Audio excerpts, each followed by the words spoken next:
നമസ്തേ. ഇന്ന് പരിചയപ്പെടുത്തുന്നത് botany practical നോട്ടാണ്. അപ്പോൾ +2-ൻ്റെ ബോട്ടണി പ്രാക്ടിക്കൽ നോട്ട് ആവശ്യമുള്ള കുട്ടികൾക്ക് ഇത് നോക്കി എഴുതാവുന്നതാണ്. അപ്പോൾ എക്സാമൊക്കെ അടുത്ത് വന്നിരിക്കുകയാണ് അല്ലേ. അപ്പോൾ ഇനി കുറച്ച് ദിവസങ്ങളേ ഉള്ളൂ. അപ്പോൾ പരീക്ഷയ്ക്ക് വേണ്ടി എല്ലാവരും നന്നായിട്ട് തയ്യാറെടുക്കുക. വളരെ കുറച്ച് ദിവസങ്ങൾ മാത്രമേ ഉള്ളൂ. അപ്പോൾ നിങ്ങളുടെ ഫ്യൂച്ചർ പ്ലാൻ ചെയ്യാൻ വേണ്ടിയുള്ള തയ്യാറെടുപ്പുകൾ നിങ്ങളിപ്പോഴേ തന്നെ പഠിച്ചു തുടങ്ങുക. അപ്പോൾ ഇവിടെ കുറേ നോട്ടുകളൊക്കെ കൊടുത്തിട്ടുണ്ട്. അപ്പോൾ ഇതൊക്കെ സ്ക്രീൻഷോട്ട് എടുത്ത് പ്രാക്ടിക്കലിന് വേണ്ടി എല്ലാവരും തയ്യാറാവുക. അതുപോലെ തന്നെ തിയറി നോട്ടുകൾക്കും ഇത് വളരെ ഉപകാരമാണ്. +2-ന് വേണ്ടി നിങ്ങൾ സമയം വെറുതെ കളയരുത്. നന്നായിട്ട് പഠിച്ചു തുടങ്ങുക. കാരണം വളരെ സമയം കുറവാണ്.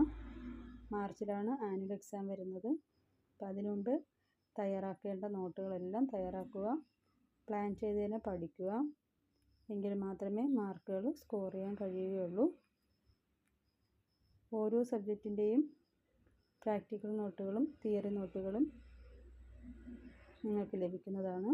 അതുപോലെ തന്നെ +1, +2 ഹിന്ദി കോഴ്സുകൾക്ക് ചേരാൻ താല്പര്യമുള്ളവർക്ക് 10 ദിവസത്തെ 5 ക്വസ്റ്റ്യൻ പേപ്പർ ഉൾപ്പെടുത്തുന്ന ക്ലാസ്സുകളും നൽകുന്നതാണ്. അപ്പോൾ ആർക്കെങ്കിലും +2-ൻ്റെ +1-ൻ്റെയും ഹിന്ദി ക്ലാസ്സുകൾ വേണമെന്നുണ്ടെങ്കിൽ ഓൺലൈനായിട്ട് ലഭിക്കുന്നതാണ്. ഗൂഗിൾ മീറ്റ് വഴിയാണ് ക്ലാസ്സുകൾ തയ്യാറാക്കുന്നത്. നോട്ടുകളും ക്വസ്റ്റ്യൻ പേപ്പർ മോഡലുകളും നിങ്ങളെക്കൊണ്ട് പ്രാക്ടീസ് ചെയ്യിപ്പിക്കുന്നതാണ്. അപ്പോൾ ഈ ഒരു വീഡിയോ എല്ലാവർക്കും ഉപകാരമായെന്ന് കരുതുന്നു. അപ്പോൾ ഇതുവരെ പ്രാക്ടിക്കലിന് വേണ്ടി തയ്യാറാകാത്ത കുട്ടികളും പ്രോജക്റ്റ് റെഡിയാക്കാത്ത കുട്ടികളും എത്രയും പെട്ടെന്ന് തന്നെ ചെയ്തു തീർക്കുക. കാരണം സമയം വളരെ കുറവാണ്. അപ്പോൾ ഓരോ വിഷയങ്ങൾക്കും ടൈം കണ്ടെത്തി നന്നായിട്ട് പഠിച്ചു തുടങ്ങുക. അപ്പോൾ ഇതുപോലുള്ള പുതിയ പുതിയ വിവരങ്ങൾ ലഭിക്കുന്നതിന് വേണ്ടി നമ്മുടെ ചാനൽ ലൈക്കും ഷെയറും സബ്സ്ക്രൈബും ചെയ്യുക. ഹിന്ദിയുടെ ഓരോ ചാപ്റ്റർ ഉൾപ്പെടുത്തുന്ന വീഡിയോസുകളും ഉടൻ തന്നെ ലഭിക്കുന്നതാണ്.